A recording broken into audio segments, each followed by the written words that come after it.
Hi, it's time for another verb of the day. Today's verb is outwit.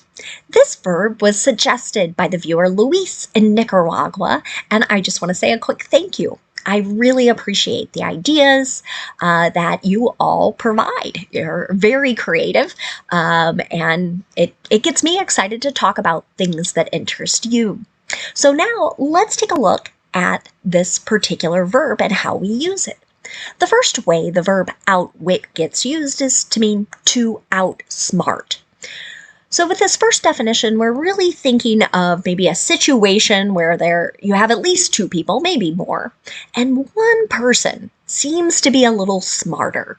They're maybe a few steps ahead. They're thinking into the future, maybe anticipating what the other person or the other people are going to do, and doing something differently because of those expectations.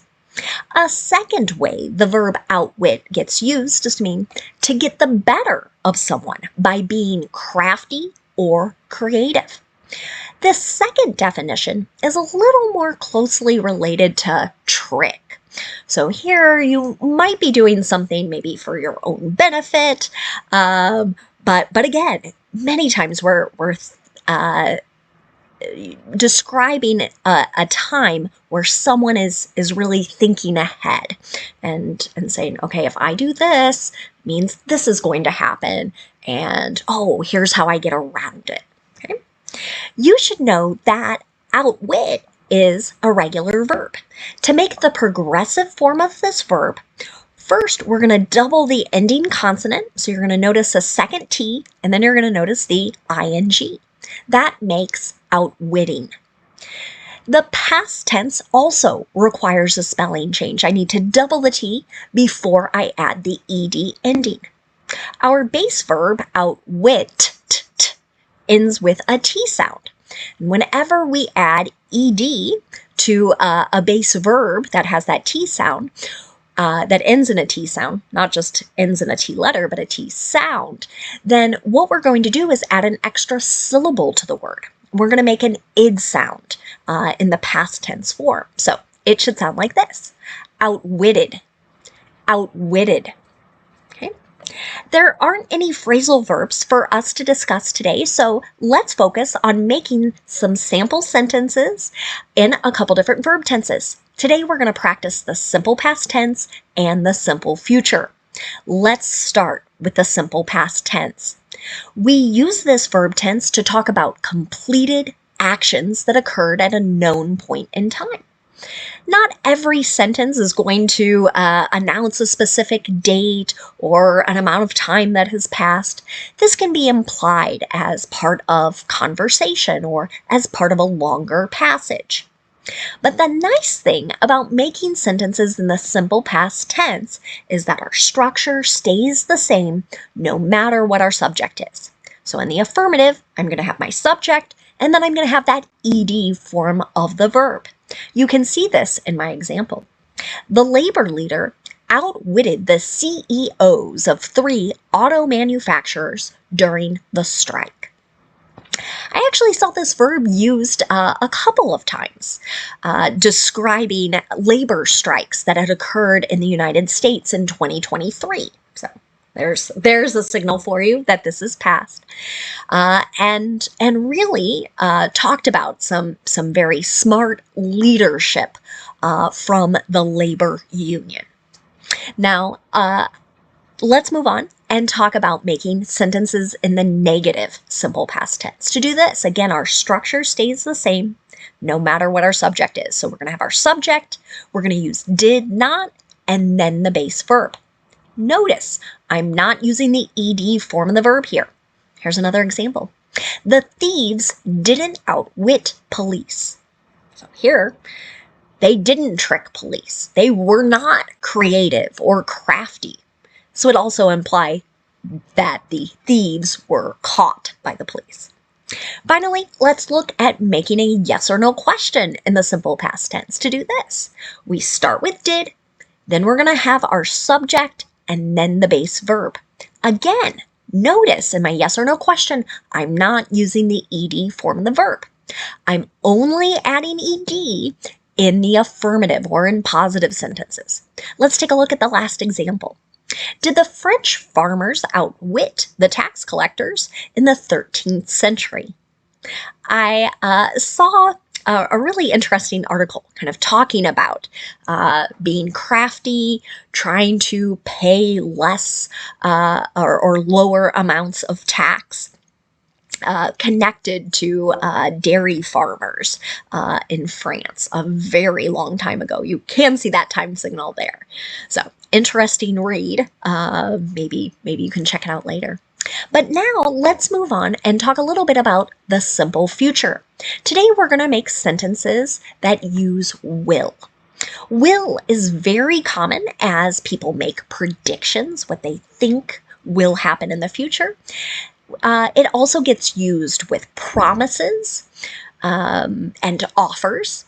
Sometimes people use it with their plans as well.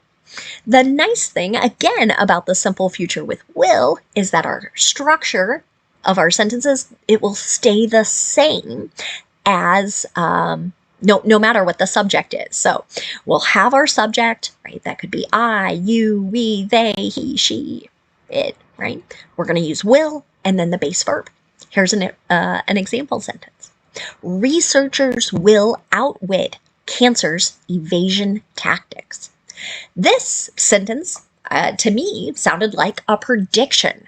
That's someone writing it, saying, I believe in how smart cancer researchers are, that they're going to be able to find ways to cure and prevent cancer from growing in individuals' bodies. And I certainly hope this prediction comes true in the future. Now let's talk about making negative sentences in the simple future. To do this, we start with our subject, we use will, not, and then the base verb. You might also see or hear the contraction won't.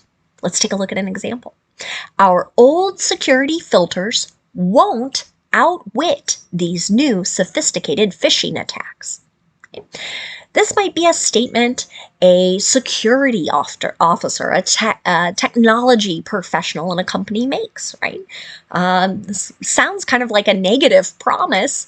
Maybe they're advocating for upgrades, more money to buy better security filters to prevent this type of deception. Finally, let's look at making a yes or no question in the simple future. To do this, we start with will, we have our subject, and then the base verb. Here's a yes or no question. Will AI outwit our species? Here's another question many people are asking. So AI here, artificial intelligence, right? Think of this as sort of like computer learning. Here, we want to sort of know, is it going to outsmart human beings? We'll have to continue thinking about that question as this technology continues to advance. But now let's spend a little bit of time talking about some words that are related to our verb outwit. And the first word we're going to talk about today is the noun form of this word. It's just wit. So one's wit might be the mental sharpness, the inventiveness, that's like creativeness. Sometimes this is described as someone's keen intelligence. An example of this in a sentence might be, she needed all of her wits to figure out how to solve the unique problem. Right? So needed her very strong intelligence, her creative abilities.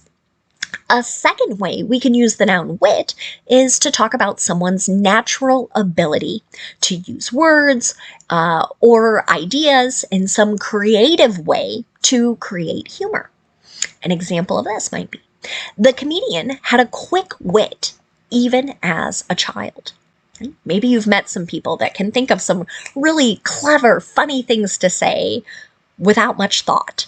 I wish I had that. I think sometimes my mind is a little slow, but I do try and look for creative and funny things to share. The next word we're going to talk about is the adjective witty. This means or describes something showing and characterized by inventive verbal humor. So people who say funny things, again, without a lot of planning or thinking about it, right? But just kind of based on whatever is happening or whatever else someone has said in the moment.